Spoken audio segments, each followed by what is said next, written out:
ED के सामने आज फिर से पेश नहीं होंगे अरविंद केजरीवाल। ईडी का समन गैर कानूनी है, आम आदमी पार्टी की ओर से कहा गया है। जल बोर्ड घोटाले में कल ईडी ने अरविंद केजरीवाल को समन भेजा था, लेकिन अब ये साफ हो गया कि अरविंद केजरीवाल समन मिलने के बावजूद पेश नहीं होंगे। आम आदमी पार्टी ने इसको लेकर जो रुख रखा है वो यही है कि गैर कानूनी है ईडी का ये समन। तो केजरीवाल को ईडी का जो समन मिला है उसको लेकर भी जानकारी आपके सामने रखेंगे। दरअसल दो अलग अलग बड़े मामले जिन पर उन्हें समय समय पर समन भेजे गए, लेकिन वो अब तक पेश नहीं हुए। शराब घोटाले की बात करें, पहला समन 2 नवंबर 2023 को पेश हुआ था, लेकिन वो भेजा गया था लेकिन पेश नहीं हुए। दूसरे समन की बात करें शराब घोटाले में, तो 21 दिसंबर 2023 को उन्हें भेजा गया था, पेश नहीं हुए। फिर से 3 जनवरी 2024 को तीसरा समन शराब घोटाले में भेजा गया। चौथा समन 18 जनवरी 2024 को भेजा गया। पांचवा समन 2 फरवरी 2024 को भेजा गया। इसके अलावा छठा समन जो है इस पूरे मामले में 17 फरवरी 2024 को भेजा गया। सातवें समन की बात करें 22 फरवरी 2024 को भेजा गया, और इसके अलावा आठवां समन 27 फरवरी 2024। शराब घोटाले में ही 9वां समन भेजा गया 16 मार्च 2024, और जल बोर्ड घोटाले का भी समन भेजा गया, लेकिन अरविंद केजरीवाल अब तक भेजे गए किसी भी समन पर पेश नहीं हुए। कुल मिलाकर इसको लेकर भी सियासत हो रही है। बीजेपी बार बार अरविंद केजरीवाल को घेरने की कोशिश कर रही है। जीत भाटी ज्यादा जानकारी के साथ जुड़ गए। जीत, कुल मिलाकर आम आदमी पार्टी की रणनीति इस पूरे मामले पर साफ नजर आ रही है। गैर कानूनी हर वक्त इसके समन को बताकर, ईडी के समन को बताकर अब तक पेश नहीं हुए अरविंद केजरीवाल।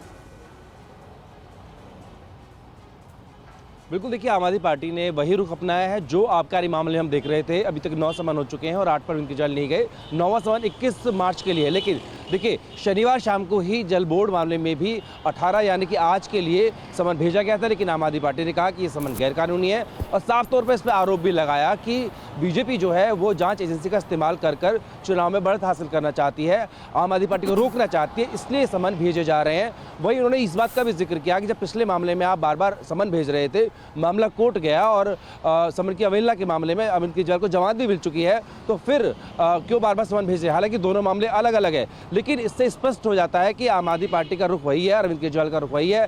अरविंद केजरीवाल नहीं गए, पहला समन था ईडी का, हालांकि उनकी तरफ से एक जवाब जो है वो ईडी को भेज दिया गया है, और उसमें भी ये तमाम चीज़ें रखी गई हैं।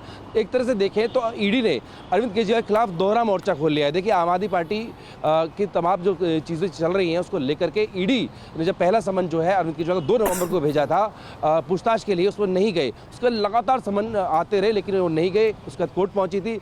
अब जब ईडी ने जो है आबकारी मामले में अरविंद केजरीवाल को नहीं बुला पाई, तो ऐसे में अब जो जल बोर्ड का मामला है जिसमें यह आरोप है कि 2017 के आसपास जब वो उनका विभाग की जिम्मेदारी उनके ऊपर थी, तो वहां पर 2 मामले रखे गए ईडी की तरफ से। एक तो जो मीटर लगने थे उसमें एनकेजी कंपनी थी, उसको नियमों को ताक पर रखकर ठेके दिए गए। जीत, हम यही देख रहे हैं कि आम आदमी पार्टी की इसको लेकर जो रणनीति है वो यही है। वो समय समय पर ये बताने की कोशिश कर रहे हैं कि अब तक भेजे गए तमाम समन जो अरविंद केजरीवाल को वो गैर कानूनी है, लेकिन जल बोर्ड घोटाला आखिरकार क्या है जिसको लेकर अभी जो समन भेजा गया अरविंद केजरीवाल को तय किया गया है पार्टी की ओर से, एक ही लाइन है कि ये गैर कानूनी है, अरविंद केजरीवाल पेश नहीं होंगे। क्या है दिल्ली जल बोर्ड घोटाले का केस? 38 करोड़ के ठेके में भ्रष्टाचार के आरोप है। इसके अलावा 17 करोड़ ठेके के काम में खर्च किए गए, जानकारी आपके सामने हम रख रहे हैं। एमएसएनकेजी इंफ्रास्ट्रक्चर कंपनी को ठेके दिए गए थे, जिसको लेकर 31 जनवरी को रिटायर्ड इंजीनियर जगदीश अरोड़ा गिरफ्तार कर लिए गए। अब इसके अलावा बता दें ठेकेदार अनिल कुमार अग्रवाल की भी गिरफ्तारी इस पूरे मामले में हुई है।